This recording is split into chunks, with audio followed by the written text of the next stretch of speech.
Hello বন্ধুরা, Rajnandini food lovers আপনাদের সবাইকে স্বাগত। আজকে বানাবো খুবই সহজ পদ্ধতিতে কাশ্মীরি আলুর দম। কাশ্মীরি আলুর দম বানানোর জন্য আমি নিয়ে নিয়েছি ছোট ছোট সাইজের আলু। আর আলুগুলোকে আমি ছুলে জলের মধ্যে ভিজিয়ে রেখেছি।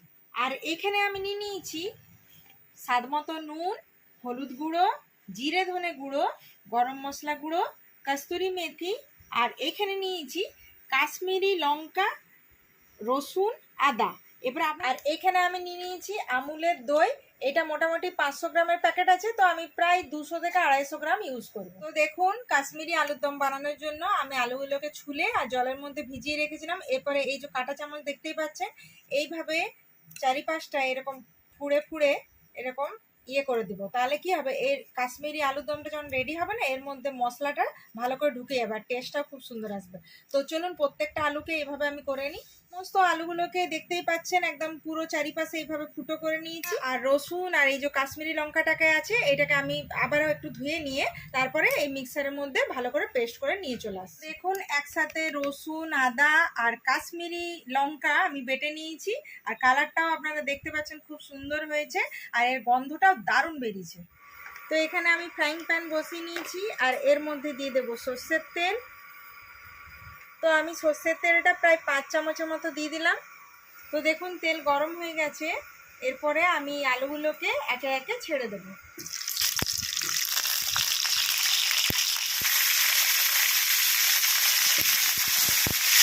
তো আলুগুলোকে ছেড়ে দিয়েছি। এরপরে এর মধ্যে দিয়ে দেব নুন আর হলুদ গুঁড়ো। নুন হলুদ দেওয়ার পরে আলুগুলোকে ভালো করে নাড়াচাড়া করে নিলাম। এরপরে এটাকে একটু ঢাকা দিয়ে লাল লাল করে ভেজে নেব।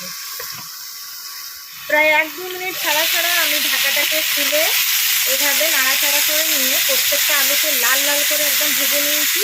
দেখুন, কালারটা দেখেও বুঝতে পারছেন। এরপর এর মধ্যে আমি দিয়ে দেবো কাশ্মীরি লঙ্কা আর আদা রসুন বাটা। এটা পুরোটা দিয়ে দিলাম। এরপরে এটা ঢাকা দিয়ে দেবো।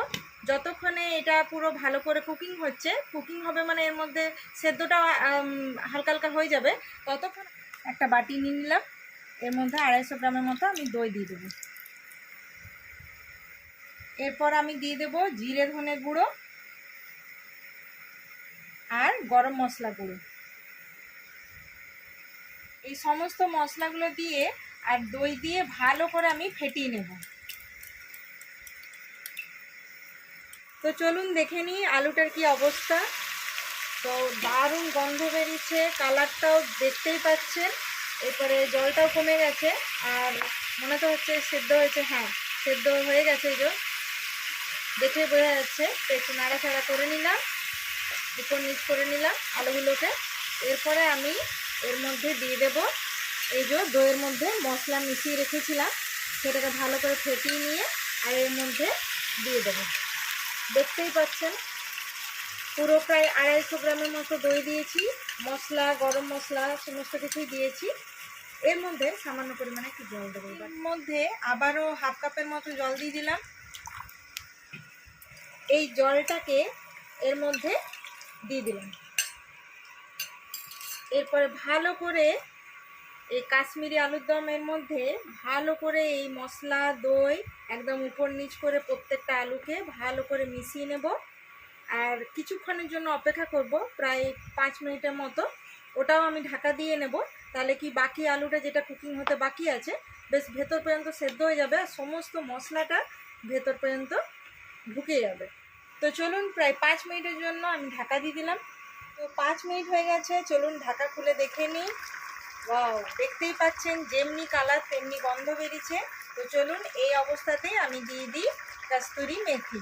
তো কস্তুরি মেথি দেওয়ার পরে দারুণ গন্ধ বেরিয়েছে, আপনারা দেখতেই পেলেন। দেখতে দেখতে মুখরোচক, একদম ঝটপট চটজলদি কাশ্মীরি আলুর দম রেডি। তো আপনারা যখনই মন চাইবে তখনই এইভাবে একবার হলো বানিয়ে খাবেন, ফ্যামিলিকে খাওয়াবেন, ফ্যামিলির সাথে এনজয় করুন। রাজনন্দিনী ফুড লাভার্সে অনেক অনেক অনেক ভালোবাসা দেবেন। তো চলুন আমি ইন্ডাকশান বন্ধ করে দিচ্ছি। আজকে এই পর্যন্তই, তাহলে বাই বাই।